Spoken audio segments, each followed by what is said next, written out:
लोकसभा चुनाव के लिए छठे दौर का मतदान होने के साथ ही अब नतीजों को लेकर कयास लगने लगे हैं। 7वें राउंड की वोटिंग से पहले ही तमाम दल अपने लिए बहुमत का दावा भी कर चुके हैं। एक तरफ सत्तारूढ़ एनडीए का दावा है कि छठे राउंड में ही उसे 300 से ज्यादा सीटें मिल चुकी हैं। दूसरी ओर इंडिया गठबंधन का भी कहना है कि इस बार बीजेपी की सत्ता से विदाई तय हो चुकी है। सबसे ज्यादा सियासी घमासान बिहार में देखने को मिल रहा है, जहां दोनों पक्ष दूसरे का सूपड़ा साफ होने के दावे कर रहे हैं।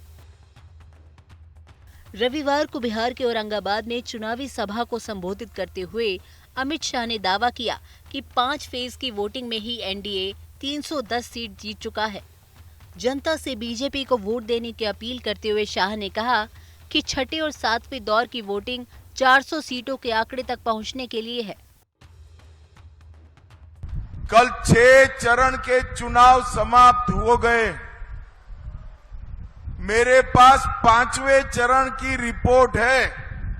काराकाट वालों, जानना है परिणाम क्या आने वाला है?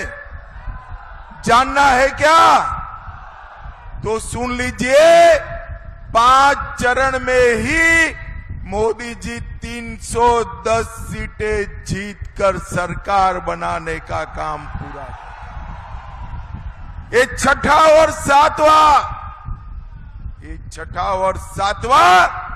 ये 400 पार कराने का है।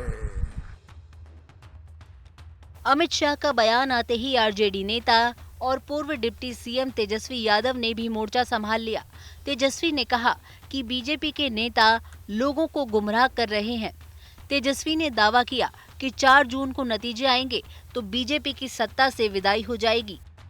उन्होंने ये भी कहा कि इस बार इंडिया गठबंधन की सरकार बनना तय है। छोटी जैसी भाषा का स्तर जैसा गिरता जा रहा प्रधानमंत्री का, भाजपा के जो सपोर्टर्स हैं, समर्थक हैं, उनको भी अच्छा नहीं लग रहा।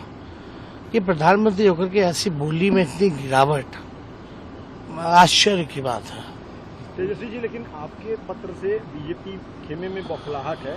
बीजेपी के लोग कह रहे हैं कि न तो आपको संविधान की जानकारी है और न ही आरक्षण के बारे में। एक चीज का उसमें जो है, एक चीज को गलत साबित करके दिखा दे तो मान दे। फैक्ट के साथ हमने दिया। अब छठा चरण है, नजदीक है, तो बोल रहे हैं on 4 June India is coming, India government, हमारा गठबंधन is coming on 4 June and BJP soon going. चुनावी घमासान के बीच दावे प्रतिदावे नए नहीं है, लेकिन इस बार मामला थोड़ा अलग है।